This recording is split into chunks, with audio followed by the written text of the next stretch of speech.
Happy 44th founding anniversary to the PDP party, reaching over 4 decades in the landscape of Philippine politics is no small feat.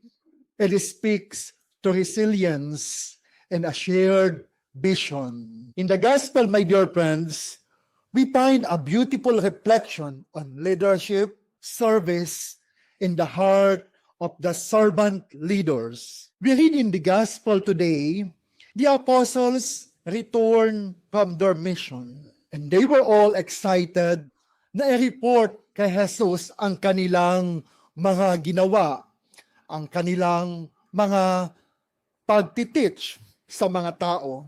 At dahil marami nga silang ginawa, sila po ay napagod.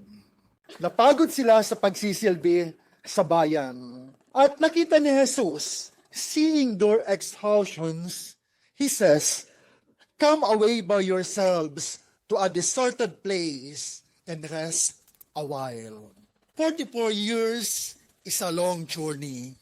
Like the disciples, many of you, I'm pretty sure, spent years on the road advocating for federalism, grassroots empowerment, and social justice. Minsan, sa gitna po ng politika at serbisyo, nakakalimutan po nating huminga.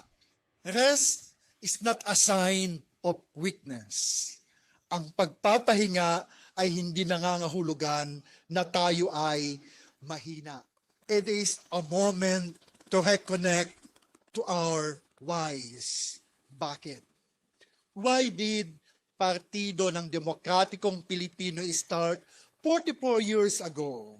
It was built on the pillars of theism, humanism, enlightened nationalism, democratic socialism, and consultative and participatory democracy.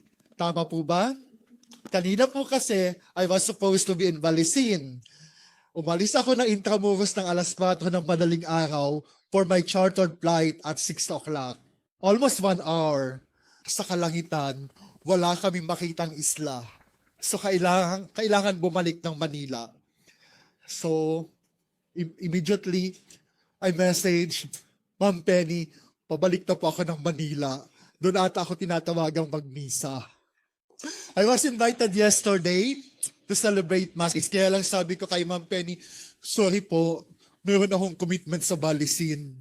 So, ayun po. Then, habang walang ginagawa, dahil sabi ko, wala naman ako makikita sa kalangitan, thanks God, ang chopper namin may wifi, nag-research na ako ng ano nga ba yung main tenets of PDP. So, this is what I found out. Theism, humanism, enlightened nationalism, democratic socialism, consultative and participatory democracy. So my brothers and sisters and PDP party, take this anniversary not just as a party, but a deserted place to recharge your spirit, to realign with your core values. When Jesus and His disciples tried to rest, of course, napagod po sila. Yung mga crowd, mga tao, napakalaking crowd, followed them. Instead of being annoyed, Saint Mark in the Gospel tells us that Jesus' heart was moved with pity, compassion, because they were like a sheep without a shepherd. Para silang mga tupa na walang nagpapastol. O para silang mga Pilipino na wala ng pinuno. Dito po sinusubok ang tunay na leader. True leadership is not about title or the power. It is about pagmamalasakit. My dear friends, when you look at the Filipino people today, do you see them as voters or do you see them as a sheep without a shepherd needing guidance and care? As Partido ng Demokratikong Pilipino looks forward towards the future, the challenge for you, my dear friends, is to lead like Christ. A shepherd protects. Ipinagtatanggol ang maliliit. A shepherd guides. Maging liwanag sa gitna ng kalituhan. A shepherd listens.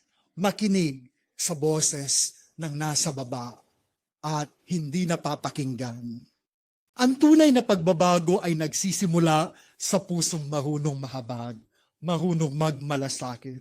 As you celebrate the 44 years founding anniversary, let the pity or compassion of Jesus be the fuel for your next decade of service. My brothers and sisters in PDP party, may you continue to be a shepherds of our nations.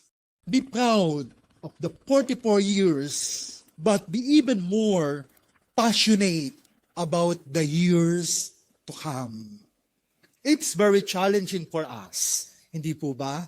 But we need to be strong dahil marami pong tupa na naghihintay sa bawat isa po sa atin. Lalo na sa inyo ng mga leaders. My dear friends, my prayers for you as you celebrate your 44 years is that our Lord Jesus, our shepherd, guide you, be with you as you continue in serving the Filipino people. Huwag po sana kayong mapagod at magsawang maglingkod sa ating mga kababayan.